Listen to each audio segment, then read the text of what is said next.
सबको जय मसीह की। प्रभु यीशु के सुंदर नाम में आप सबको बहुतायत से आशीष मिले। मेरे प्रियो भाई और बहनों और दोस्तों, मैं आपके सामने आज कुछ वचनों को रखने वाली हूँ जो बाइबल में से ही है। वो है ज़ुबान के बारे में। बाइबल क्या कहती है, हमारा जो ये टंग है इसके बारे में बाइबल क्या कहती है, ये आपको जानना बहुत ही ज़रूरी है। और इससे पहले मैं विश्वास करती हूँ कि मेरे परमेश्वर ने आप सभी को भला चंगा रखा होगा। और इसी विश्वास से मैं अपने प्रभु यीशु को, मसीह को सारी आदर महिमा देती हूँ। तो सबसे पहले कि ज़ुबान में मृत्यु और जीवन और मृत्यु है। और ये कहाँ लिखा हुआ है? ज़ुबान में जीवन और मृत्यु है। मृत्यु और जीवन जीभ के वश में है। तो ये है नीति वचन उसका 18 का 21 में।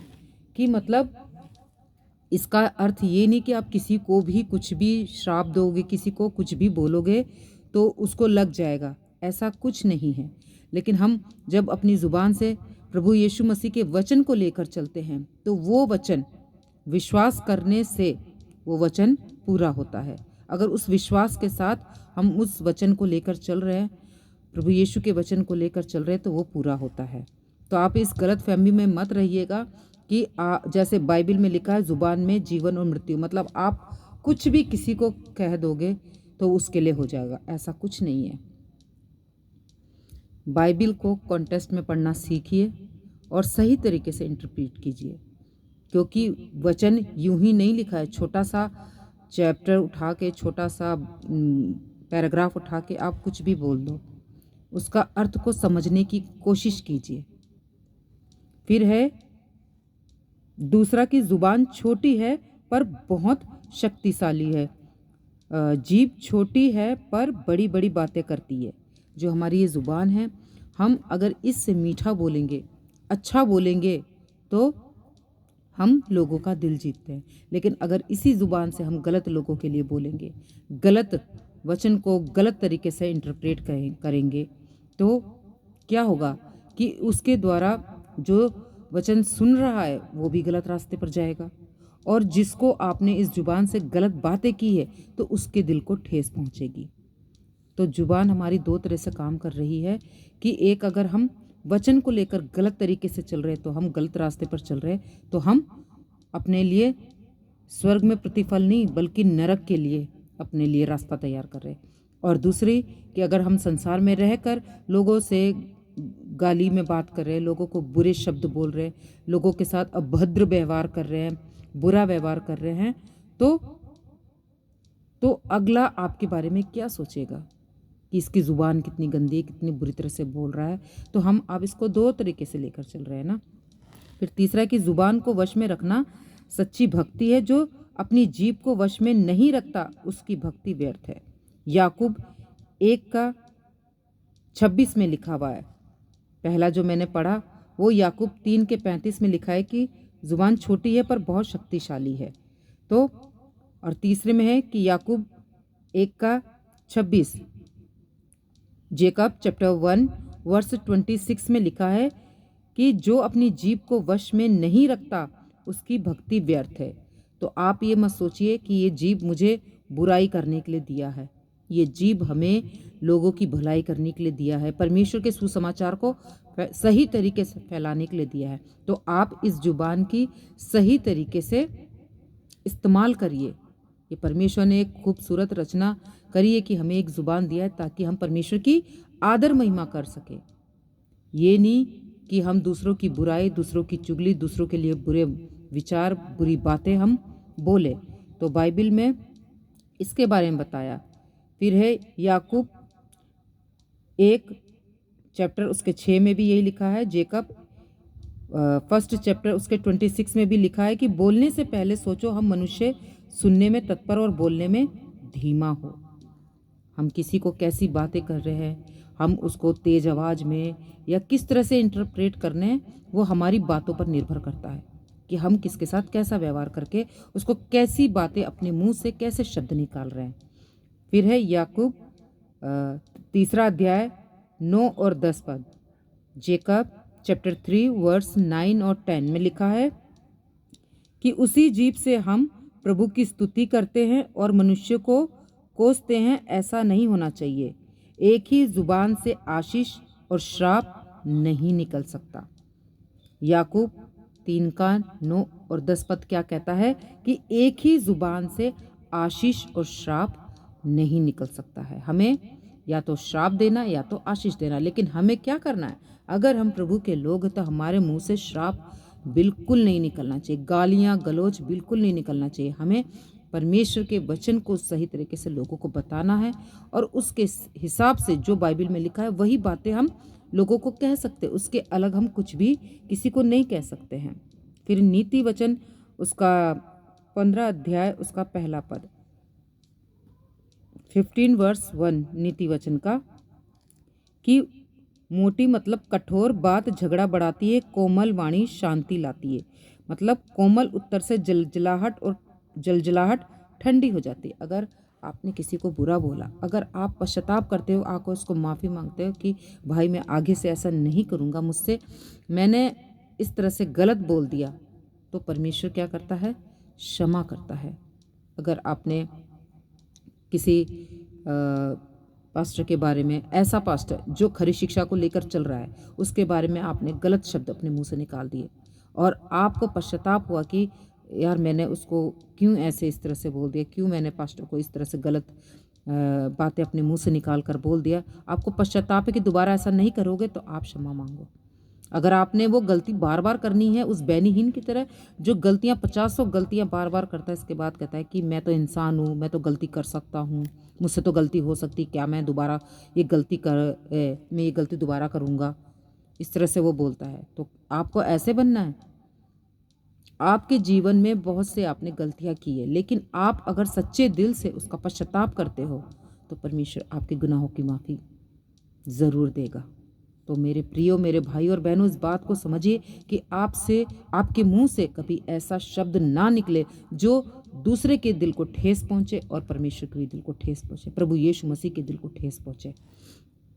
फिर है मत्ती 12 का 34, मैथ्यू चैप्टर 12 वर्स 34, क्या लिखा है? हमारे शब्द हमारे मन को प्रकट करते हैं, जो मन में भरा है वही मुंह से बाहर आता है।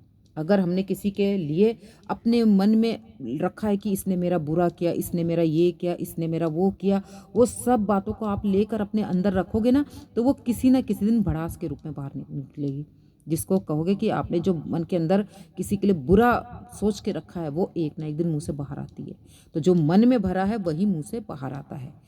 बाहर से जो चीज़ अंदर जाती है वो बुरी नहीं होती है, जैसे हम कुछ खाते पीते वो बुरा नहीं होता, लेकिन जो अपने मन में हम पाल के रखते हैं ना दूसरों के प्रति गलत विचार, गलत बातें, बुरी बातें सोच के रखते अपने माइंड में, वही हमारे मुंह से बाहर आता है। फिर है कि नीति वचन उसका 6 अध्याय 16 और 19 पद में क्या लिखा हुआ है? नीति वचन, इसको नीति वचन 16 उसका 6 अध्याय उसका 16 और 19 में क्या लिखा हुआ है कि झूठ और निंदा परमेश्वर को अप्रिय है। आप बताइए, परमेश्वर को क्या झूठ और निंदा करना अच्छा लगता है? वो जब खुद पवित्र है, वचन भी तो यही कहता है ना कि मैं पवित्र हूं तो तुम भी पवित्र बनो। तो क्या हमें हमारे मन में कोई झूठी बातें रखनी है हमें, या हमें किसी की निंदा करनी है? हम परमेश्वर के लोग, खरी शिक्षाओं को सुनने वाले, उस पर चलने वाले कभी भी ऐसा नहीं करेंगे। ना ही वो मुंह से गलत बोलेंगे, झूठ बोलेंगे, और ना ही वो परमेश्वर की निंदा करेंगे, प्रभु यीशु मसीह की निंदा करेंगे। क्योंकि जो विश्वास करता है वो कभी भी ऐसा नहीं कहेगा कि परमेश्वर श्रापित है। वचन में लिखा है ना कि जो प्रभु यीशु मसीह पर विश्वास करता है वो कभी भी नहीं बोलेगा, जिसने विश्वास किया, जिसने उसको ग्रहण किया, वो कभी भी नहीं बोलेगा कि यीशु श्रापित है। वही बोलेगा जिसके अंदर प्रभु यीशु मसीह नहीं है, जिसके अंदर पवित्र आत्मा गाइड नहीं कर रही है, वही व्यक्ति बोलेगा कि वो श्रापित है। लेकिन जो विश्वास करता है कि हाँ, प्रभु यीशु मसीह ने हमारा उद्धार किया है, प्रभु यीशु मसीह ने हमें जीवन दिया है, वही हमारा एकमात्र सहारा, वही हमारा मार्ग, सत्य, जीवन है। उसी के ज़रिए हम स्वर्ग जाएंगे। इस विश्वास में अगर आपने उसको विश्वास किया तो आप कभी भी नहीं कहोगे कि प्रभु यीशु मसीह श्रापित है। तो मेरे प्रियो, ये मैंने आपको ज़ुबान के बारे में बाइबल क्या कहती है वो आपके सामने रखा है, ताकि आपको पता लगे कि हम अपनी ज़ुबान से कैसी कैसी बातें निकालते हैं। हमें गलत सोचना, गलत बोलना, गलत बातों को लोगों के साथ मिलकर उसको हंसी में उड़ाना, किसी का मजाक उड़ाना, वो सब पाप है। परमेश्वर की नज़रों में, प्रभु यीशु मसीह की नज़रों में,